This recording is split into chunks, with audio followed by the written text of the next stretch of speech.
समर्पण। बचपन में ही सुमी के सिर से माँ बाप का साया उठ गया था। दादा दादी ने मासूम सुमी की जिम्मेदारी अपने कंधों पर ले ली और सुमी देखरेख में बड़ी होने लगी। बचपन से ही उसे संस्कारों की गुटी पिलाई जाने लगी और सुमी पढ़ाई हर काम सलीके से करती थी, इसीलिए दादा दादी की बेहद लाडली थी। ओहो, यही एक नातिन है क्या इनकी? जब देखो तब सुमी सुमी, मेरी निशा तो कहीं नहीं दिखती, जैसे वो इनकी कुछ नहीं लगती।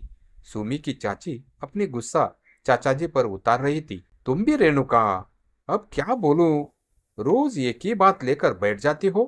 कभी प्यार से उस बिन माँ की बच्ची से बात कर लिया करो। प्रकाश पत्नी को समझाते हुए बोले, तुम तो उससे भूल कर भी प्यार से बोलती नहीं और चाहती हो माँ बाबूजी ना बोले। मुझे तुम्हारी यही बात अच्छी नहीं लगती। हम क्यों अच्छे लगेंगे? सारा कुछ कर दो भाई साहब की लाडली के नाम। सुमी को उसकी चाची बिल्कुल भी पसंद नहीं करती थी। शायद सुमी की खूबसूरती उनकी आंखों में खटकती थी। इसके विपरीत सुमी जब भी समय मिलता चाची की मदद करने आ जाती थी। चाची की बड़ी बेटी निशा सुमी की आम उम्र थी, पर चाची ने उनके मन में भी सुमी के लिए जहर भर रखा था। यही कारण था वो भी सुमी से जलती थी। निशा की आदत थी, जो सुमी को मिले वह उसे भी चाहिए। उसने दादाजी को सुमी को पैसे देते देखा तो तुरंत माँ के पास भागी। माँ कहाँ हो? क्या हुआ? क्यों चिल्लाकर घर सिर पर उठाई हो? माँ, दादी माँ ने सुमी को नई ड्रेस के लिए 500 रुपए दिए, मुझे भी चाहिए। अभी पिछले महीने तो तूने नए कपड़े खरीदे थे, फिर क्यों नए चाहिए? यह माँ बाबूजी जानबूझकर मेरी बेटी के साथ सौतेले व्यवहार करते हैं। तू रुक, मैं बात करती हूँ। बाबूजी, इस घर में मेरे भी बच्चे रहते हैं, पर शायद आपको दिखाई नहीं देते। क्या हुआ बहू? दीनानाथ बोले।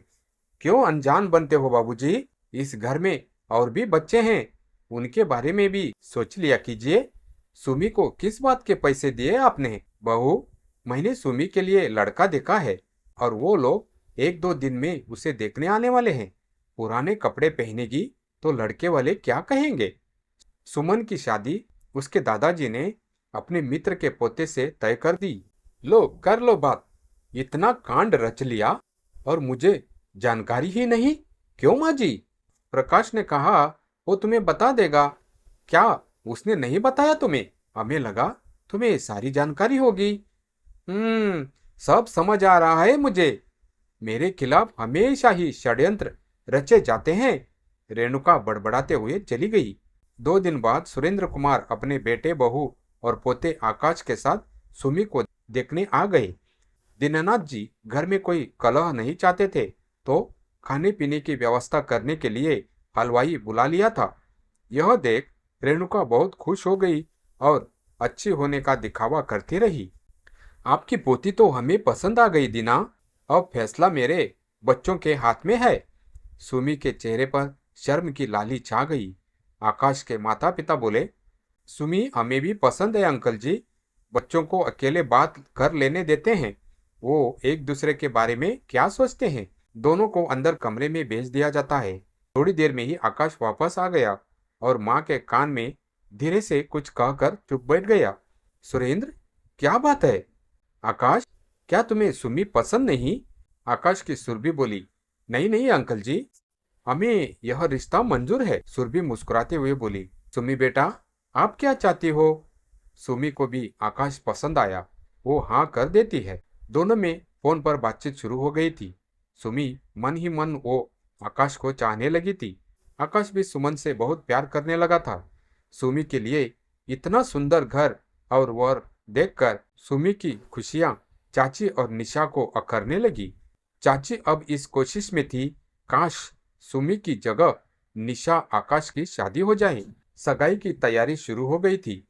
आकाश शॉपिंग के लिए सुमी को साथ ले जाना चाहता था, पर चाची ने जबरन निशा को साथ भेजा ताकि वो मिल न पाए।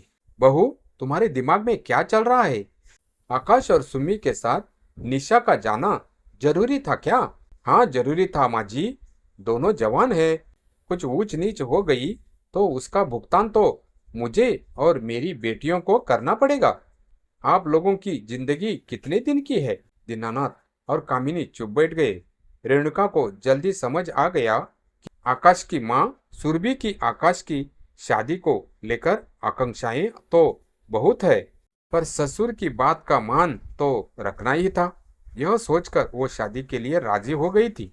रेणुका को मौका मिल गया। आकाश की माँ के लालच को परख उन्होंने अपना दांव खेल दिया कि अगर निशा और आकाश की शादी होती है तो मन चाहा दहेज देगी। शादी के ठीक 2 दिन पहले सुरभि ने आकर नहीं मांगे सामने रख दी। यह क्या कह रही हो बेटा? सुरेंद्र से मैं बात करता हूँ, उसे तो सब पता है। फिर यह अचानक? पिताजी क्या करेंगे? आकाश मेरा बेटा है, मेरे भी कुछ सपने हैं। आपको मंजूर हो तो ठीक है, नहीं तो अभी 2 दिन है, आप सोच लीजिए। सुरभि की मांगों को पूरा करने में दादाजी सक्षम नहीं थे। वो हताश से सुरभि को जाता देखते रहे। सुमी से दादा दादी की लाचारी देखी न गई। वो शादी के लिए मना कर देती है। सुरभि, यह मैं क्या सुन रहा हूँ? तुम दीना अंकल को दहेज की लंबी चौड़ी लिस्ट थमा आई, वो भी विवाह से 2 दिन पहले। तुम पागल तो नहीं हो? क्यों, इसमें गलत क्या है? आकाश मेरा बेटा है, मेरी भी कुछ अरमान है और यह मेरा हक है। आपको नहीं पसंद तो फिर मेरी जिद सुन लीजिए। अगर यह सब लिए बिना सुमी यहाँ आई तो मैं घर छोड़कर चली जाऊंगी। माँ की जिद सुनकर आकाश भी जिद पर अड़ गया। फिर मेरी भी जिद है कि मेरी जीवन संगिनी सुम्मी बनेगी, नहीं तो मैं जीवन भर शादी नहीं करूंगा। माँ, यह आप भी सुन लो, मुझे सोने की गुड़िया नहीं चाहिए। सुमी ने आकाश का फोन रिसीव करना बंद कर दिया। रेणुका ने सुरभि से आकाश को निशा के रिश्ते को आगे बढ़ाने का प्रबोलन दे दिया, जिसे सुरभि ने स्वीकार कर लिया। घर में निशा की शादी की तैयारियां होने लगी। सुमी की बेचैनी देखकर दादा दादी की आंखों से आंसू बहने लगे। कामिनी, क्या सोचा था और क्या हो गया? मेरी फूल सी बच्ची के जीवन में इतना दर्द क्यों लिख दिया भगवान? सच्चा प्यार त्याग और समर्पण चाहता है। सुमी ने सबकी खुशियों को ध्यान में रखते हुए सारा दर्द दिल में छुपा लिया, पर आकाश ने विद्रोह करते हुए शादी के लिए मना कर दिया। प्रकाश भी मन ही मन चाहते थे कि कैसे भी सुमी का घर बस जाए। उन्होंने रेणुका को भ्रम में रखते हुए सुरेंद्र कुमार और उनके बेटे सुरेश से सुमी और आकाश के रिश्ते को आगे बढ़ाने की फरियाद करने लगे। देखिए, मैं जानता हूँ सुरभि भाभी के मन में दहेज का विष रेणुका ने ही भरा है, पर कलश क्लेश के कारण चुप रह गया। मैं सुमी को जानता हूँ, वो घूट घूट कर मर जाएगी, पर अपना दर्द किसी को नहीं दिखाएगी। वो निशा की शादी की तैयारी करती है तो करती रहे, पर सुमी के प्रति मेरी भी कुछ जिम्मेदारी है। आप बस सुरभि भाभी को मना लीजिए, मुझसे जो बन पड़ेगा वो खुशी से देने को तैयार हूँ। तभी बातचीत के बीच में आकाश आ गया। अंकल, आप बेफिक्र होकर जाइए, मेरी शादी सिर्फ और सिर्फ सुम्मी से ही होगी। आकाश की बात सुनकर प्रकाश वहां से संतुष्ट होकर चले गए। सुरभि शादी की शॉपिंग करके लौटी तो देखा कमरे में बैग रखे हुए थे। यह सब क्या है? मैं वापस यूएस जा रहा हूँ माँ। क्या? कल तेरी शादी है और तू यूएस जा रहा है? तेरा दिमाग तो खराब नहीं हो गया? और आप सभी चुप बैठे तमाशा देख रहे हो? सुरभि गुस्से में बोली।